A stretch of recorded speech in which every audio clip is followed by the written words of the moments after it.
ரிஷபம். நீங்க இப்போ மனசுல நினைக்கக்கூடிய ஒரு விஷயம் ஏன்டா இன்னும் உயிரோட இருக்கும்.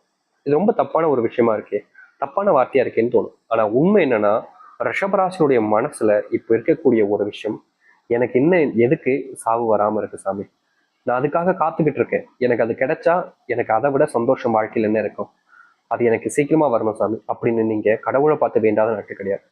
என்னங்க நீங்க இப்போ ஆரம்பத்துல நெகட்டிவா அப்படின்ற மாதிரி யோசிப்பாங்க. ஆனா உங்களுடைய வாழ்க்கையில நடக்கிறது தான் தப்பா இருக்கு, ஆனா நடக்க போறது இனி நல்லதாக இருக்கும். அது உங்களுக்கு சொன்னா புரியாது, ஆனா முழுவதுமாக கேளுங்க, புரிய ஆரம்பிக்கும். ரிஷபராசினுடைய வாழ்க்கையில தோல்விகள் எல்லாத்தையுமே பார்த்திருக்காங்க. முக்கியமா இவர்கள் எந்த ஒரு முயற்சி எடுத்தாலும் சரி அதுல தோல்விகளை மட்டுமே தான் பார்ப்பாங்க. இந்த ரிஷபராசிக்காரருடைய வாழ்க்கையில நித்தம் ஏதாவது ஒரு சண்டை சச்சரவுகள் என்பது நடக்கும்.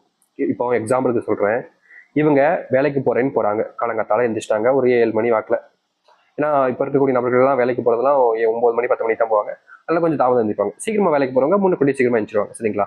வேலைக்கு போலான்னு எந்திரிச்ச நபர்கள் வேலைக்கு கிளம்பிட்டு வெளியே வந்து எல்லாத்தையுமே போட்டுட்டு ரெடியா இருப்பாங்க. திடீர்னு குடும்பத்துக்குள்ள வருவாங்க ஒருத்தர், வந்து அங்க ஒரு குழப்பத்தை ஏற்படுத்தி அங்க ஒரு சண்டையை போட்டு விட்டு பாக்கி விட்டு போயிடுவாங்க. இப்படி ரிஷபராசினுடைய வாழ்க்கையில ஏன் எதுக்குன்னே தெரியாம கூட பல இடங்கள்ல இவர்கள் சண்டை போட்டிருக்காங்க. அது இவர்கள் தடுக்கணும்னு நினைப்பாங்க, ஆனாலும் முடியாது. கோபத்தை கட்டுப்படுத்தணும்னு நினைப்பாங்க, ஆனாலும் முடியாது. எல்லாமே இவர்களுடைய வாழ்க்கையில எப்படி சொல்றேன்னா, நிதானத்தையும் மீறி நடக்கவே கூடாதுன்னு நினைக்கக்கூடிய ஒரு விஷயத்தையும் மீறி நடந்துரும். அதுக்கப்புறமா அதை நினைச்சு வருத்தப்படுவாங்க. தினமுங்க, ஒரு நாள் 2 நாள் இல்லைங்க, எப்போதுமே அதை நினைச்சு வருத்தப்பட்டுக்கிட்டே இருப்பாங்க இந்த ரிஷப ராசிக்காரர்கள். ரிஷப ராசினுடைய மனசுல இந்த நாள் வரைக்குமே சோகம் கலந்த ஒரு வாழ்க்கையாக தான் இருக்குங்க. இவருடைய வாழ்க்கையில நிம்மதி கிடைச்சிட்டா அதிர்ஷ்டம் தான் சொல்லணும். ஏன்னா எப்போதுமே இவருடைய வாழ்க்கையில சண்டை சச்சரவுகள் இருக்கு, நம்ம ஏற்கனவே சேர்ந்தோம். சண்டை சச்சரவுகளோடு சேர்த்து ஏற்படக்கூடிய இன்னொரு பிரச்சனை தெரியுமாங்க, இவர்கள் அன்பு வைக்கக்கூடிய நபர்கள் ரொம்ப எளிமையா இவர்களை ஏமாத்திடுவாங்க, துரோகத்தை வச்சிருவாங்க. முக்கியமா இப்போ வாழ்க்கையில ரிஷபராசிக்காரர்கள் எல்லாத்தையும் இழந்துட்டாங்க. சொத்து போயிடுச்சு, சொந்த பந்தங்கள் இருந்தாங்க அதுவும் இல்லாமலே போயிடுச்சு. சொத்து கிடைக்கும்ன்ற நம்பிக்கையில் இருக்கு, ஆனா விட்டு போற மாதிரி நிலைமையில இருக்கு. ரிஷபராசினுடைய வாழ்க்கையில முக்கியமா அன்பு கிடைக்கல, பணம் இருக்கக்கூடிய எல்லாத்தையுமே காலாம ஒண்ணுமே இல்லாம ஆக்கிட்டாங்க. இப்படி வாழ்க்கையில ஒண்ணு இல்லாம எல்லாத்தையுமே இழந்துட்டு நடுத்தெருல நிக்கிறாங்க. இன்னும் சொல்ல போனா இவங்களுடைய வாழ்க்கையில இன்னும் கொஞ்சம் விட்டா கூட பிச்சை எடுத்துருவாங்க போல. அப்படிப்பட்ட நிலைமைக்கு தள்ளப்பட்டாங்க இவர்களுடைய வாழ்க்கையில. இவர்கள் கடன் வாங்கவே கூடாதுன்னு நினைப்பாங்க, ஆனா இவர்கள் மற்றவங்களால, அதாவது இவங்களுடைய குடும்பத்தார்கள், இவங்களுக்கு தெரிஞ்சவங்க, மற்றவங்களால இவங்க செய்யக்கூடிய இந்த ஒரு விஷயம் தாங்க இவர்களுக்கு மிகப்பெரிய ஒரு பிரச்சனை வந்து நிற்கு. கடனே வாங்கக்கூடாது அப்படின்னு நினைக்கக்கூடிய நபர்களை கூட கடன் வாங்க வச்சிடறாங்க இவருடைய குடும்பத்தார்கள். தப்புதான் தெரிஞ்சும் செய்யறாங்க. அப்படிப்பட்ட பல விஷயங்களை இக்கட்டான சூழ்நிலைகளை இவர்களை தள்ளிடுறாங்க. இவங்க செய்யணும்னு ஆசைப்படுறாங்கன்னா மற்றவங்களாம் சேர்ந்து தள்ளுறதுனால என்ன செய்யுதுன்னு தெரியாம குழம்பி போய் மறுபடியும் மறுபடியும் மறுபடியும்னு வாழ்க்கையில துன்பத்தை மட்டுமே பார்த்துக்கிட்டு இருக்காங்க. இதற்கு தீர்வு கிடைக்காத நினைச்சீங்களே, இது எல்லாமே மாறக்கூடிய காலங்கள் தான் இப்போ வந்திருக்கு. நிறைய நபர்கள் சொல்றாங்க, ஐயா நீங்க நிறைய வீடியோ சொல்றீங்க, நிறைய விதமா சொல்றீங்க, ஆனா நீங்க சொல்லக்கூடிய விஷயங்கள் நடக்க மாட்டேங்குது அப்படின்னு கேட்கிறாங்க. அதுவும் ஒரு சில முக்கியமான நபர்கள் கேட்கிறாங்க. ஆனா உண்மை என்னன்னா, ரிஷபராசனுடைய வாழ்க்கையில அந்த வயசு வித்தியாசங்களும் உங்களுடைய வாழ்க்கையில நீங்க செஞ்சிருக்கக்கூடிய விஷயங்களும் அதற்கு ஏற்றாற்போல் சில காலங்களை முன்னிட்டு மாற்றி அமைக்கும். அதாவது நீங்க இன்னைக்கு ஒரு விஷயத்த பண்றீங்க, எப்படி சொல்றதுன்னா, இன்னைக்கு நீங்க பிறந்திருக்கீங்க, பிறந்தோடனே ஸ்கூலுக்கு போயிட முடியுமா? முடியாது. அதற்கான வயதுன்றது இருக்குதுல்ல, அது போலதான். ரொம்ப எளிமையா சொல்றது உங்களுக்கு புரியுதுங்களா? இப்போ பிறந்தோடனே ஸ்கூலுக்கு போக முடியாது, பிறந்தோடனே பேசிட முடியாது. அதற்குன்னு ஒரு வயது, சில காலகட்டங்கள் இருக்கும். அந்தந்த வயசு வரும்போது அது நடக்க ஆரம்பிக்கும். அது போலதான் நீங்க எல்லோருமே எல்லாருக்குமான வயசை மாத்தி மாத்தி சொல்ல முடியும். அதை வந்து ரொம்ப குழப்பமாகிடும் உங்களை. பொதுவாக சொல்லும்போது உங்களுடைய வயசு கொஞ்சம் மாறுபடும் பொழுது நீங்க எதிர்பார்க்கக்கூடிய விஷயங்கள் நடக்க ஆரம்பிக்கும். இதுதான் யதார்த்தமான உண்மை. குழப்பம் இப்ப கூட உங்களுக்கு வந்திருக்கும், ஆனா உண்மை இதுதான்றதை நீங்க கொஞ்சம் மறுபடியும் ரிவர்ஸ் பண்ணி கேட்டீங்கன்னா உங்களுக்கு போதும். சரி, இது நாள் வரைக்கும் இருந்ததை விட்டுருங்க. இனி வரக்கூடிய காலங்கள் எப்படி இருக்குன்றத பார்க்கலாம். அதற்கு முன்பு மறக்காம நம்ம சேனலை சப்ஸ்கிரைப் பண்ணிக்கோங்க, பக்கத்தில் இருக்கக்கூடிய பெல் ஐக்கானை கிளிக் பண்ணிக்கோங்க. அப்பதான் நம்ம போடக்கூடிய அனைத்து தகவல்களும் உங்களோட விஷயம் அது கூட இருக்கும். முடிஞ்ச அளவுக்கு வீடியோவை ஸ்கிப் பண்ணா பாருங்க. ரிஷப ராசிக்கார அன்பர்களே, நீங்க இந்த நாள் வரைக்குமே திருமணம்ன்ற ஒரு வாழ்க்கைக்குள்ள போகாம ரொம்பவே கஷ்டப்படுறீங்க. 35 வயசு வரைக்கும் ஆயிடுச்சு சாமி, ஆனா கல்யாணமே ஆகல. தொலைச்சிட்டேன், வாழ்க்கையில நிம்மதியை தொலைச்சிட்டேன். என் கூட இருக்கக்கூடிய நபர்கள் யாரும் என் மேல அக்கறை காமிக்கவும் இல்லை, என் மேல பாசமும் காமிக்கல. இப்ப எனக்கு கல்யாணம் ஆகலைன்றது அவங்களுக்கு வருத்தமா தெரியல, நான் இன்னும் பணத்தை நிறைய சம்பாரிச்சு கொடுக்கலன்றது அவங்களுக்கு வருத்தமா இருக்கும்.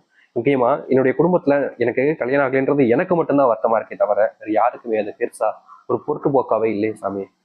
அவங்களுக்கு தேவை பணம், நான் கொடுத்துட்றேன்னா அப்ப எப்படியோ அப்படின்னு சொல்ற மாதிரி இருந்துட்டு போ.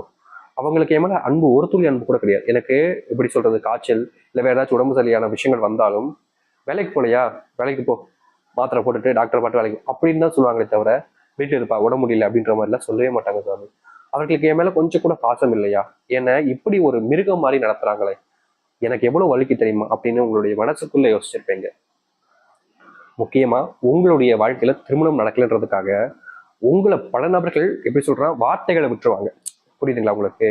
நீங்க எப்படி சொல்றது, உங்களுக்கான வாழ்க்கையை அமைச்சுக்கணும்னு தேடுறீங்க, ஆனா நீங்க தேடுற அளவுக்கு குடும்பத்தார்கள் யாருமே அதற்கு முயற்சி பண்ணல. இதனாலேயே உங்களுடைய வாழ்க்கையில நீங்க நினைச்ச வாழ்க்கையை அமைச்சுக்க முடியாம இருந்துச்சு. ஆனா அப்படிப்பட்ட விஷயங்கள் இனி வரக்கூடிய காலங்கள்ல மாறும். உங்களுடைய குடும்பத்தார்களுக்கான ஒரு பாடத்தை நீங்க கற்பிருப்பீங்க. அது மட்டும் இல்லாமல் அவர்கள் இனி வரக்கூடிய காலங்களில் உங்களை தெளிவா புரிஞ்சுப்பாங்க. ஓ இது பண்ணணும் அப்படின்னு. முக்கியமா அதாவது உங்களுடைய வாழ்க்கையை கெடுத்ததுக்கு முக்கியமான காரணம் இது வரைக்கும் உங்களுடைய பெற்றோர்கள், உங்களுடைய குடும்பத்தார்கள் தான். ஆனா இனி அவர்கள் மூலியமாகவே உங்களுடைய வாழ்க்கை மாற ஆரம்பிக்கும். எதிர்பார்த்த விஷயங்களை விட நீங்க முன்னேற ஆரம்பிப்பீங்க. முக்கியமா நீங்க ஒரு முடிவு எடுத்தாலே இதற்கு முன்பு வரைக்கும் குடும்பத்தார்கள்ட்ட சொல்லாம முடிவு எடுக்க மாட்டீங்க. அப்படி முடிவு எடுத்து ஒரு விஷயத்த குடும்பத்தார்கள் சொல்லும்போது அது செய்யவே கூடாதுன்னு சொல்லிடுவாங்க. இதனால உங்களுக்கு கோபமும் வெறுப்பும் அதிகமாகிடுச்சு. ஏன்னா ஒரு விஷயம் நீங்க கரெக்டா முடிவெடுத்து வச்சிருக்கீங்க, ஆனா அது செய்யக்கூடாதுன்னு சொல்லும் போது ஒரு விதமான கோபம் உங்களுக்கு வந்திருக்கும். ஆனா இனி வரக்கூடிய காலங்களில் உங்களுடைய முடிவுகளை மதிப்பாங்க. அப்படி இல்லைன்னா நீங்க எடுக்கக்கூடிய முடிவுகள் யாருக்கும் தெரியாம செய்வீங்க ரகசியமா. அதுல மிகப்பெரிய வெற்றியும் காணுவதற்கான வாய்ப்புகள் அதிகமாகவே இருக்கு. திருமணம் நடக்கும், அன்பும் கிடைக்கும். உங்களுடைய வாழ்க்கையில முக்கியமா சொல்ல போனா ரிஷபராசிக்காரர்கள் 20 வயசுலயே காதலிச்சிருப்பாங்க. ஆனா 33 வயசு வரைக்கும் 35 வயசுக்கு கல்யாணமே இருக்காது. என்னடா இது, நம்ம அப்பதே அந்த பொண்ணு பையனை காதலிச்சுமே, அவங்களே காதலிச்சு கல்யாணம் பண்ணிக்கலாம் போலே, இப்படி வீட்டுக்காகன்னு பார்த்து இப்ப கடைசியில் நம்ம தான் தனிமையா இருக்கோம், தனிமைப்படுத்தப்பட்டிருக்கோம் அப்படின்னு ஒரு ஒரு எண்ணம் உங்களுடைய மனசுல இருக்கும். உண்மையை சொல்லணும்னா ரிஷபராசனுடைய வாழ்க்கையில இந்த ஒரு காலகட்டங்களை நீங்க அனுபவிச்சது தாங்க உங்களுக்கான பாடமாகவே இருக்கும். இனி அது எல்லாமே நீங்க உங்களுடைய வாழ்க்கையில செயல்படுத்தக்கூடிய காரியங்களாகவே மாறும். காதலிச்சிங்க, ஏமாற்றப்பட்டீங்க, ஏமாற்றப்பட்டதுக்கு அப்புறமா என்ன செய்யக்கூடாதுன்னு எல்லா விஷயத்தையும் பண்ணிட்டீங்க. தப்பான பழக்க வழக்கங்கள் உங்களுக்குள்ள நிறைய இருந்துச்சு, அடிமையாக்கப்பட்டீங்க, அதை மறக்க முடியாம தினமும் வேதனைப்பட்டீங்க, ஒரு வாழ்க்கையவே இழந்துட்டேங்கன்ற அளவுக்கு நீங்க நிறைய விஷயங்கள் தப்பா பண்ண ஆரம்பிச்சிட்டீங்க. ஆனா அப்படிப்பட்ட பல விஷயங்களை மாத்தி அமைக்கக்கூடிய காலங்களாக தான் இனி இருக்கும். சரிங்களா? காதல்ல தோத்தாலும் இனி உங்களுடைய வாழ்க்கையினுடைய பயணங்கள்ல வெற்றி அடைவீங்க. காதல்ல நீங்க இழந்துட்டாலும் இனி வரக்கூடிய ஒரு காதல் அன்பு உங்களுக்கானதாக இருக்கும். நீங்க முக்கியமா செய்யக்கூடிய ஒரு தவறு என்னன்னா, யாரை விரும்பினாலும் சரி, ஒருத்தங்களை விரும்புறோம்னா அவங்கள விரும்ப மட்டும்தான் செய்யணும். எப்படி சொல்றேன்னா, ஒரு எக்ஸாம்பிளுக்கு சொல்றேன். இப்போ ஒரு விஷயம் நமக்கு பிடிக்குது. இப்போ ஒரு ஒரு எக்ஸாம்பிள் சாப்பிட்ற பொருள் வச்சு சொல்றேன், சரிங்களா?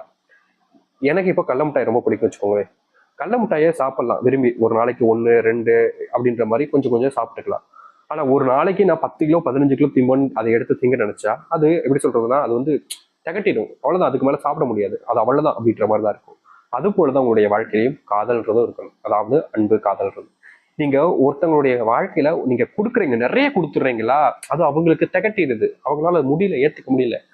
அதை எப்படி சொல்றேன்னா, ஒரு விஷயத்த நம்ம ஒருத்தங்க மேல அன்பு காமிச்சோம் அப்படின்னா அவங்க மேல நிறைய அக்கறை எடுத்துரும். இப்படி போகாதமா, இப்படி பண்ணாதப்பா, இப்படி பண்ணுங்கப்பா, இப்படி பண்ணாதப்பா அப்படின்ற மாதிரி அவங்கள நிறைய விஷயங்களை சொல்ல ஆரம்பிச்சிடும் நம்ம அவங்க கிட்ட.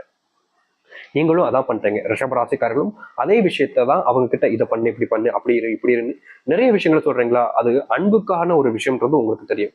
அவங்களுக்கு முதல்ல அது அன்பாக தான் தெரிஞ்சுச்சு. ஆனா நாட்கள் போக போக நீங்க அவங்கள ரொம்ப கண்ட்ரோல் பண்றீங்க, சிட் பண்றீங்க, ஒரு டாக்ஸிக்கான ரிலேஷன்ஷிப்பா இருக்கு அப்படின்ற மாதிரி யோசிச்சு மனசுக்குள்ள அப்படியே அவங்களுக்குள்ள கோபம் இருக்குன்னு எல்லாம் வந்து ஒரு நாள் அது மொத்தமா வெடிக்கும் போது மொத்தமா எல்லாம் போயிடுது. அதனால ஒரு விஷயத்த நீங்க கொடுக்குறீங்க அப்படின்னா அவங்க மேல கொடுங்க. ஆனா அது திகட்டுற அளவுக்கு இல்லாம அவங்கள சந்தோஷப்படுத்த அளவுக்கு பாருங்க. இஷ்டமா உங்ககிட்ட பேசணும். நீங்க இதற்கு இப்போ வரைக்கும் உங்களுடைய வாழ்க்கையில காதல்ல ஒரு சில மாதங்கள் முன்பு வரைக்கும் காதல் நல்லா தான் இருந்துச்சு. ஆனா இப்பெல்லாம் அவங்க உங்க கிட்ட பேசவே மாட்டாங்க. நீங்களா வாண்டடா போய் பேசுவீங்க. அப்பதான் சரி அப்படின்ற மாதிரி ஏதோ ஏதோ பேசணும்னு கடமைக்கு அவங்க பேசிக்கிட்டு இருந்திருப்பாங்க. அப்படிப்பட்ட விஷயங்கள் மாறினா நீங்க உங்களுடைய வாழ்க்கையில உங்களுடைய அன்பை கொஞ்சம் குறைக்க ஆரம்பிக்கணும். ரிஷபராசினுடைய வாழ்க்கையில இது நடக்கும். ஒரு சில விஷயங்களை நீங்க செய்யும் போது உங்களை அறியாமலே தப்பும் பண்ணியிருக்கீங்க. அது எல்லாத்தையும் மாத்திக்கக்கூடிய சான்சஸும் உங்களுக்கு கிடைக்கும். கவலைப்படாதீங்க. அது மட்டும் இல்லைங்க, நீங்க எல்லாருக்குமே பயங்கரமா உதவி பண்ணுவீங்க. நீங்க உதவி பண்றது நிறைய நபர்களுக்கு பிடிக்காமலே போயிடும். குடும்பத்தார்கள், காதலன் எல்லாருக்குமே உன் பணத்தை எதுக்குடா மற்றவங்களுக்கு கொடுக்க அப்படின்ற மாதிரி ஒரு விதமான ஒரு எப்படி சொல்றா கேவலமான எண்ணங்கள் அவங்களுக்கு இருக்கும். ஆனா உங்களுடைய நல்ல எண்ணம்ன்றது உங்களுக்கு மட்டும்தான். இப்ப வரைக்கும் அதை செய்றீங்கல்ல, அதே விஷயத்த நீங்க இனி வரக்கூடிய காலங்கள் பல மடங்கு அதிகரிக்க ஆரம்பிப்பீங்க. உதவி செய்யறதுல உங்களை விட யாரும் பெருசு இல்லை அப்படின்ற மாதிரி எல்லோருக்கும் தேவைப்படக்கூடிய உதவிகளை நீங்க வேகமா செய்வீங்க. யாராக இருந்தாலும் சரிங்க, உங்களை வீழ்த்தணும்னு நினைச்சாலும் சரி, இல்ல அசிங்கப்படுத்தணும்னு நினைச்சு எந்த ஒரு விஷயத்த செஞ்சாலும் சரி, இனி அப்படிப்பட்ட எதையுமே செய்ய முடியாது உங்களுடைய வாழ்க்கையில. இனி எல்லோர் முன்பும் ஒரு மதிப்புமிக்க நபராக திகழ்வீங்க இந்த ரிஷபராசிக்காரர்கள். அது மட்டும் இல்ல, ரிஷபராசினுடைய வாழ்க்கையில நடக்காமல் இருக்கக்கூடிய ஒவ்வொரு முக்கியமான ஒரு விஷயம், நல்ல வேலைக்கு போக முடியலையே சாமின்னு வருத்தப்படுறது.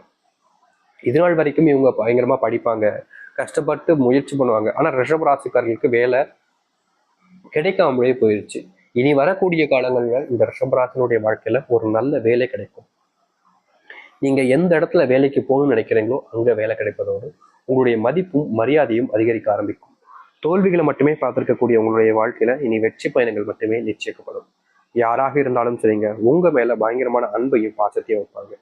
நீங்க இல்லைன்னா தன் உயிரே விட்டுறோண்டா அப்படின்ற அளவுக்கு உங்க மேல பாசத்தை கிடைக்கும். நீ நம்ப முடியாத வாழ்க்கையாகவே வாழ ஆரம்பிப்பீங்க. காத்திருந்தீங்களே இத்தனை வருஷங்கள், இவ்வளவு நாட்களா காத்திருந்தீங்களே, இப்பெல்லாம் மாறாது, இப்ப மாறிடுமான்னு நீங்க கேட்பீங்க. ஆனா நிச்சயமா சொல்றேங்க, ரிஷபராசிக்காரர்களுடைய மிகவும் சரியான வாழ்க்கையினுடைய முன்னேற்ற காலங்களாக தான் இனி இருக்க போகுது. இதற்கு முன்பு வரைக்கும் நிறைய கஷ்டப்பட்டீங்க, இல்லைன்னு சொல்ல மாட்டேன். நிறைய விஷயங்களை அனுபவிச்சிட்டீங்க. வாழ்க்கையில தீல சுத்த வடு மாதிரி உங்களுடைய வாழ்க்கை மாறி இருந்துச்சு. ஆனா இனி எல்லாத்துக்குமான தீர்வுகள் கிடைக்கக்கூடிய காலங்கள் வந்திருக்கும். தைரியமா இருங்க, கவலைப்படாதீங்க. அன்புக்காக நீங்க ஏங்கி இருக்கீங்க. உங்களுடைய சின்ன வயசுலயே நீங்க நிறைய விஷயங்கள் நடந்திருக்கீங்க, நிறைய விஷயங்கள் மாறணும்னு ஆசைவும் பட்டிருக்கீங்க. சின்ன வயசுல நீங்க வாழ்ந்த வாழ்க்கைன்றது ஒரு கொடுமையான வாழ்க்கை தான், அது தெரிஞ்ச விஷயம்தான். ஆனா இனி வரக்கூடிய காலங்கள் உங்களுடைய வாழ்க்கையில முழுவதுமான மாற்றங்களையும் நன்மைகளையும் ஏற்படுத்தி கொடுக்கும். துன்பப்பட்ட ஒரு வாழ்க்கையில இன்பத்தப்பட ஆரம்பிங்க. கேவலமான வாழ்க்கைய சந்தோஷமா மாத்திக்கோங்க. நிம்மதியா இருங்க, சந்தோஷமா இருங்க, நல்லதே நடக்கட்டும். இனி வரக்கூடிய காலங்கள் அற்புதமான காலங்களாக இந்த ரிஷபராசிக்காரர்களுக்கு இருக்கு. நம்புங்கள், நல்லதே நடக்கட்டும். நம்பிக்கை இருந்தால் நல்லதே நடக்கும். நன்றி, வணக்கம்.